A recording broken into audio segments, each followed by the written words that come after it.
فقہ کی مجلس میں بیٹھنا یہ رات بھر کی عبادت سے افضل ہے، اور ایک روایت میں یہ ہے کہ دین کا ایک مسئلہ سیکھ لینا یہ 60 سال کی عبادت سے بہتر ہے۔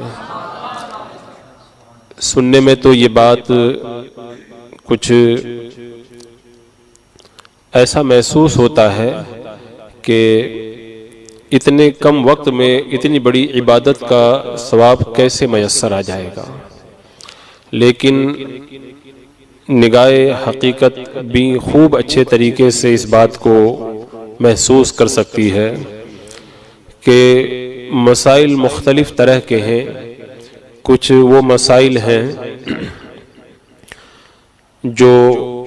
فرائض کی قبیل سے ہیں اور ان کو نہ جاننے کی وجہ سے ہماری جو فرض عبادتیں ہیں وہ ضائع ہو جاتی ہیں۔ اب آپ سوچیں، اگر کوئی ایسے مسئلے سے ناواقف ہے جس کی وجہ سے نماز، روزہ یا حج، زکوٰۃ یا قربانی یا دیگر جو شریعت کے احکام ہیں جو ہمارے اوپر فرائض و واجبات ہیں وہ ادا ہی نہیں ہو پاتے، تو بندہ ساری زندگی نماز پڑھتا رہے، روزہ رکھتا رہے، زکوٰۃ دیتا رہے، لیکن ناواقفیت کی وجہ سے اس کی وہ عبادتیں ضائع ہو جاتی ہیں۔ اب اگر ایسی دینی نشست کے اندر وہ 2 منٹ کے لیے بیٹھ گیا اور اس کو اسی مسئلے کی معلومات حاصل ہو گئی تو زندگی بھر کی نمازیں یا جو اس کی عبادتیں جس میں وہ کمی تھی ان کو صحیح ڈھنگ سے ادا کرنے پر وہ قادر ہو جائے گا۔ تو اس سے آپ اندازہ لگائیں کہ فقہ کی مجلس میں بیٹھنا یہ اتنی زیادہ عبادت کا ثواب اپنے دامن کے اندر کیوں رکھتا ہے۔ اور اس کے علاوہ کچھ وہ چیزیں ہیں جن کی معلومات نہ ہونے کی وجہ سے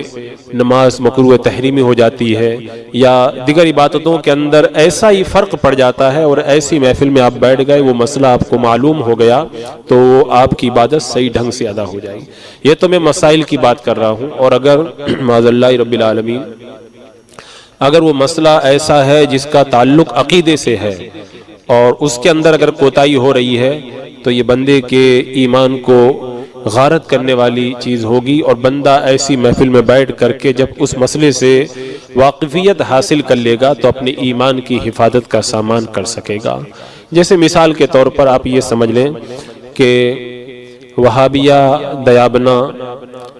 جن کی گمراہی حد کفر تک پہنچ چکی ہے، ان کے لیے مغفرت کی دعا کرنا یہ حرام تو ہے ہی، اور بعض حالات میں یہ کفر بھی ہوتا ہے۔ تو اگر اس طرح کے مسائل سے واقفیت حاصل نہ ہو اور آپ ایسی محفلوں میں بیٹھ گئے اور صحیح مسئلہ آپ کو معلوم ہو گیا تو آپ حرام کے ارتکاب سے بچ جائیں گے یا اپنے ایمان کی حفاظت کا سامان کر سکیں گے۔